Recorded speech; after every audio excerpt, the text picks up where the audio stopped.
Basketball preview program tonight from Nuts Deep 2 on South Central Avenue in Marshfield with Larry Hazer and Jason Zaleski. I'm Gene DeLisio with you, and longtime Owen-Withee High School basketball coach Russ Weiler now joining us to talk about basketball with the Blackhawks. Coach, thanks for coming by and welcome to our program. Yeah, thanks for having me. It should be an interesting show tonight. Hard to say. You're a longtime coach, and I remember you starting out at Granton. Now you're a longtime coach. I feel like I'm 90 years old, but nonetheless, you've been at Owen-Withee for quite a few years, doing a great job there with the Blackhawks. Tell us about the start of your season, how things look for Owen-Withee this year.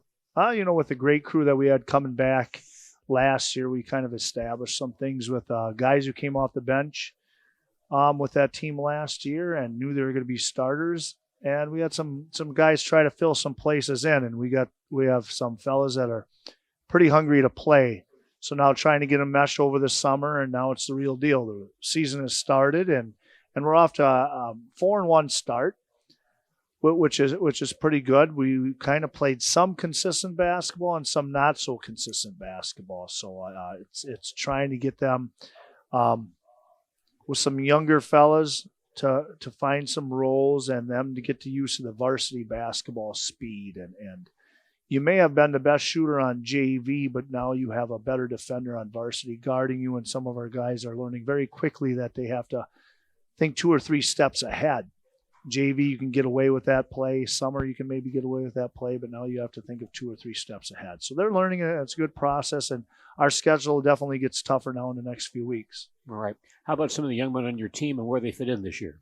We got 3 seniors. Quinn Hadelson's doing an excellent job leading us and just vocal and searching for his shot. He's a good guy handling the ball, can play off the ball. 3-point shooter has gotten really tall kid. Not a lot of weight, but it's got a good spin move on the inside. We can put in a post, and you wouldn't think it. You'd think you'd get shoved around a lot, but he's holding his own, going from a guard into the post, posting up in our offense. Vince Hankey started last year, was that 5th guy on offense. With Amacher playing a big role, Vince could kind of pick his moments when to shoot and all that. So he's been our main post guy. He's learning, too, that scouting reports have gotten out on him, and now we need him to score in the post. He's had some good games. He's had some so-so games. But we challenge Vince, and he's up to the challenge.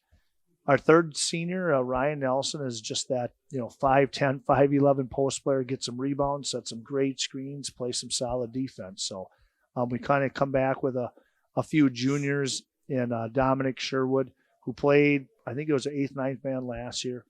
Quick guard, was a quarterback on the football team, so he's got that ability to handle pressure.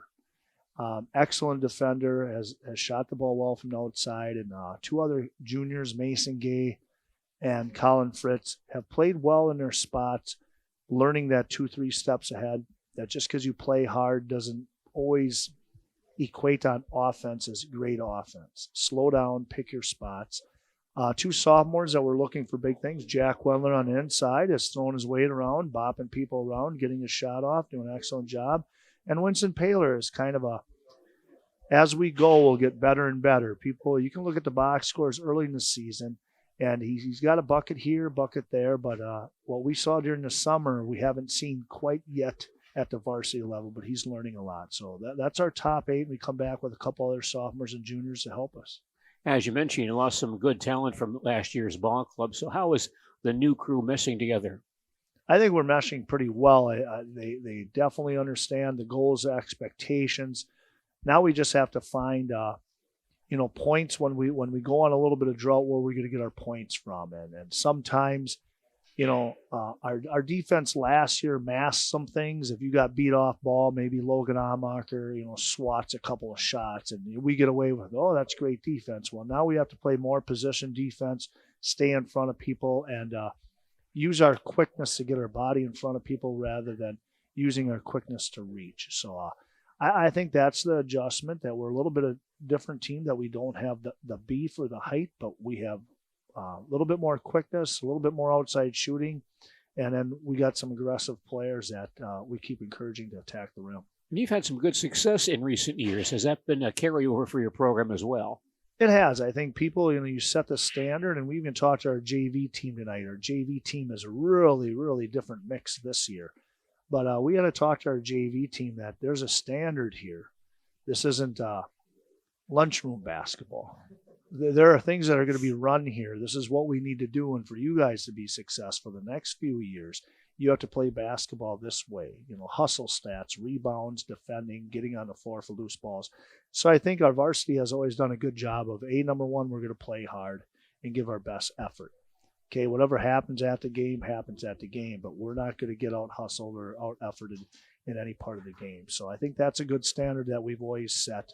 And being a little bit deeper, you can kind of, kids love playing time and all that, but they all know that playing time's earned. I mean, for any coach in this room, we'll always say that. Larry, how about some questions or comments you have for Coach Weiler? You talked about these younger guys. How are they accepting that, where they have to be, where you set the bar? I think that, they're accepting the challenge. I mean, going around town and that, we had an excellent team last year, and there's so many people that have said to me, oh, coach, it's going to be rebuilding. Oh, you guys are going to be down. Oh, and, you can't listen to that, because don't say the trigger on that so quick. See us first, because some of these guys have been chomping at the bit. For a few years ago, when you programs struggle, you have to play a lot of sophomores on varsity. And then people start thinking, oh, when a kid's a sophomore, they automatically get on the varsity. We've been fortunate enough to, maybe with Dominic Sherwood, Mason Gay, to wait till they're juniors. Well, they're chomping at the bit. They're like, hey, I had a great sophomore year on JV. Yes, you did, because we had a solid varsity team. Now they're saying, this is my time, and we're challenging them. They love to get coached hard. And that's fine. I love kids. We always say we're going to coach you hard because we care about you, and they're up to the challenge. We've seen physical teams over the years from Owen-Withee. We're going to see that again. I know you said speed and shooting from the outside. We've really looked to run the last few years outlet and go, but we still want to play that physical basketball. I don't know if we have an anchor in the middle that we can just say, this is our post-up guy, let's go, and just hang on him all the time. But we have some aggressive guards, short, fairly tall, thin, but they're aggressive down in the post. And if we have somebody command the post, it opens up our outside game. We're seeing that early in the year. Sometimes we have to remind the kids, the post is open, go there. And simple basketball moves, drop steps, duck unders, spins, get you simple points. And sometimes kids want flash and dash. Like Vincent Hankey scored 30 the first game. There was not one special move he made. Somebody drove, dumped it to him, he put it in. That's basketball. Get the easy shot. Eastern Chlor Belt this year, how do you think it's going to shape up? Columbus is a team we're all chasing. But I tell you what, I've seen Niels play on tape. I know Colby's tough. I mean, I hope that we're in the mix. But you got young, hungry teams, like Loyal, that are coming out. I hope that we're going to be in the mix. But obviously with Columbus, I have to say this, is sometimes parents and coaches, we get into sports too much. And I know probably other coaches have said this, but thank God for Joe and his family that things turned out right. I mean, you have that talk with kids in practice, and, our kids aren't talking every night with Columbus kids. They talk a little bit, but, we hope for the best for Emmett. We hope for the best for Jen, but it really puts life in perspective. And I think as people in the school district sometimes too, we're banging our head against the wall about the little things, and then you hear something like that and you're like, oh my God. Even our junior high program was supposed to play Columbus at night. Well, we weren't hearing the right information, which is okay, because nobody jumped out early with rumors. So, I just wish them the best. So, and Columbus, they have an excellent team. Those guys know how to play, and they're going to be a challenge for us Friday night. So our kids are, if you can't get pumped up for Columbus, you probably shouldn't be out for basketball. So hopefully it'll be a great night, and it'll give us a measuring bar for us also. That's Friday night, Columbus and Owen-Withee at Columbus High School. Coach, good luck in that one throughout the season. You bet. Thanks a lot, guys. I appreciate it. Owen-Withee High School basketball coach Russ Weiler joining us.